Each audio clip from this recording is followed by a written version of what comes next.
So in your book, you talk about John Gottman's Love Lab, and that's his 1970s research studying couples by videotaping them and looking at who was happy and who was unhappy. Yeah, I mean, he is the guy. He is the father of couples therapy, Michael. And he really did a good 40 years of study of, he could really sort of mathematically discover very quickly what made a couple last into the long-term aspect of a relationship. And he said that the simplest concept was that couples that lasted long had a deep, profound relationship based on friendship. Friendship versus, so many other things that we might imagine. But the friendship is what really was the key piece. And, I think that it's something we can both relate to in relationships is the notion that deep friendship is a key cornerstone in long-term relationships. Got to have the friendship. Also being receptive. One of the things that John Gottman talks about is being receptive. When each person in the couple is receptive to bids, in other words, offers to connect, offers to enjoy things together, offers for sex.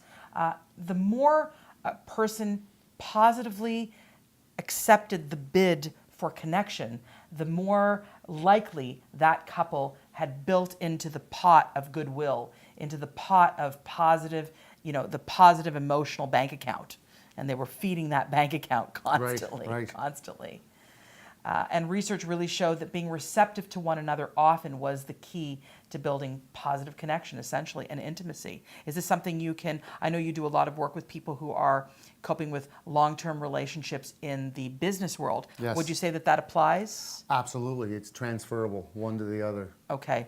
Positive long-term relationships in marriage as well as in business and in healthcare, because with people that have seen my other videos, I got a chronic health issue Right. and I had a cancer issue, and if you aren't friendly and deal with your experts and providers in a respectful manner like this research talks about, they were for couples, but it still applies. So I've Absolutely. had people say, how come you're never angry with us? I said, you didn't cause my illness. And I found out something like 70% of some of the chronically ill in one clinic were angry at their providers. Right. So it transfers everywhere. A friendly attitude, but also friendship as a concept in long-term passionate marriage, and saying yes to when other people, when your partner is asking you for connection, asking to participate in activities, asking you to participate sexually. Watch the no, no, no, because that's not going to work.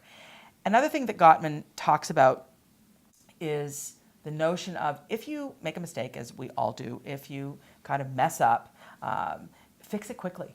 Don't, linger on it. Don't let resentments build over time. Maybe you'll tell them about the threshold of repair metric. Yes. So he talked about the threshold of repair metric. Partners who own up to the damage they've done, the mistakes they've made. Quickly. And they reach out quickly. Yeah. Keeps the damage from growing. Yeah. Or to use a financial term, the interest on the damage to grow. Right. Because then it's compounded.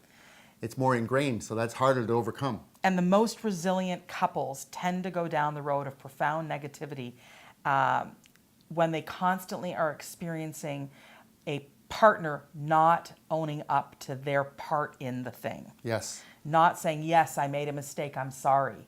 That is so huge. And I think we all can experience a tremendous amount of healing when we hear the partner saying, I made a mistake, I'm sorry. And then, of course, you yourself have to be willing to say, I made a mistake, I'm sorry. And it's all about keeping the ego kind of down. So, Yes. So responding to bids in a positive way often builds the pot of goodwill, and the emotional bank account gets filled, and fixing it quickly is a really, really important aspect of long-term passionate marriage. Yes, absolutely. Absolutely. So stay tuned, more juicy stuff coming.